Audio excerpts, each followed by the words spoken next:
Hai dunia, mungkin kamu mau mendengar cerita tentang kita, para pelajar yang belajar dari rumah di saat pandemi seperti saat ini.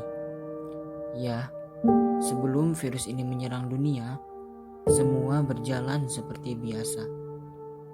Kita masih bisa berkumpul bersama keluarga, penuh canda tawa. Sampai hari itu tiba juga. Presiden Jokowi mengumumkan kasus positif virus corona pertama di Indonesia.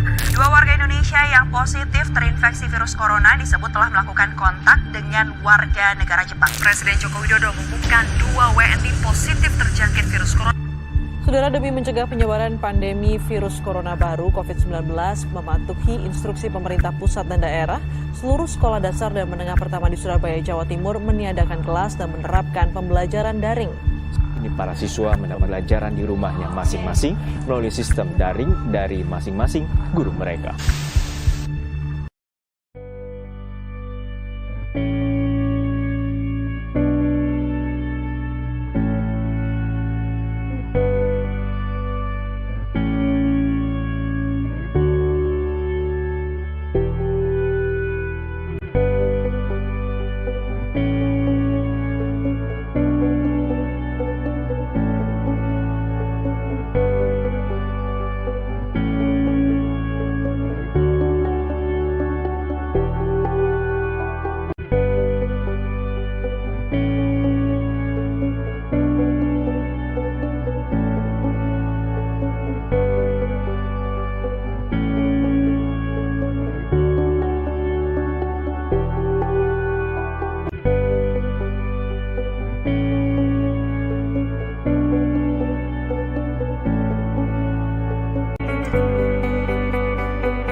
Wabah COVID-19 ini telah mempengaruhi penghasilan pekerjaan orang tuaku, sehingga aku harus pindah sekolah untuk mengikuti orang tuaku pindah pekerjaan.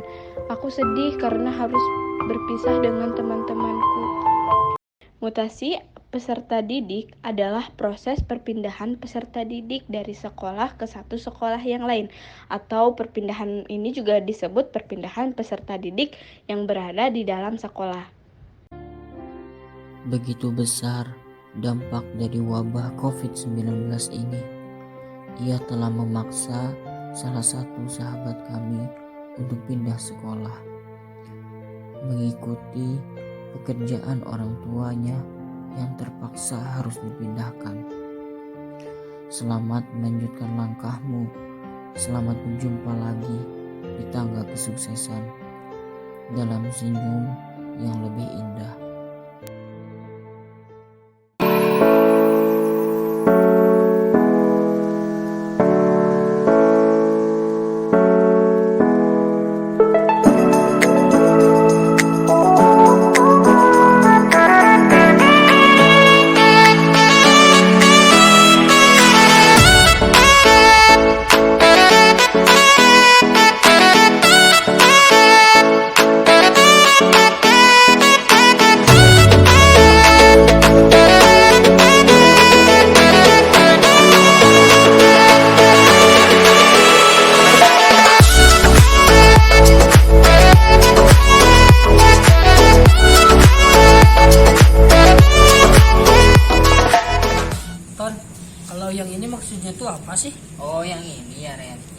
gini loh.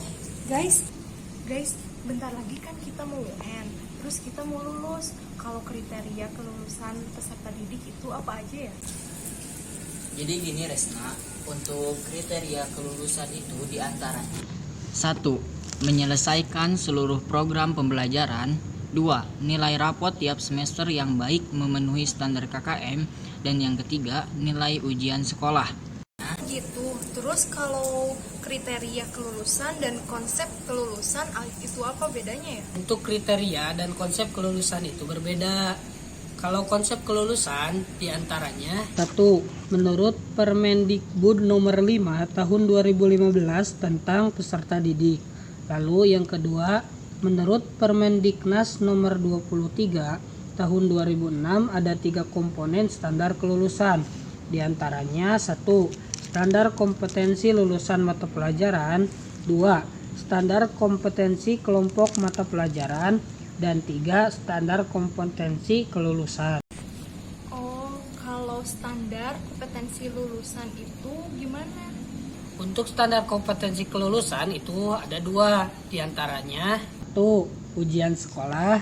2. Hasil nilai belajar selama KBM seperti tes tertulis, portofolio, penugasan, dan penilaian bentuk kegiatan lain.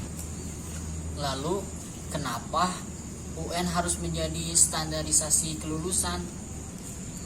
Memang itu jadi problematika standar kelulusan di Indonesia. Pada dasarnya, tujuan utama sistem evaluasi UN cukup baik. Namun, pada kenyataannya hanya digunakan untuk menentukan lulus tidaknya peserta didik dalam mengikuti pendidikan dan hanya dilaksanakan sekali saja tanpa melihat proses yang dilalui peserta didik yang telah menempuh proses pendidikan selama beberapa tahun.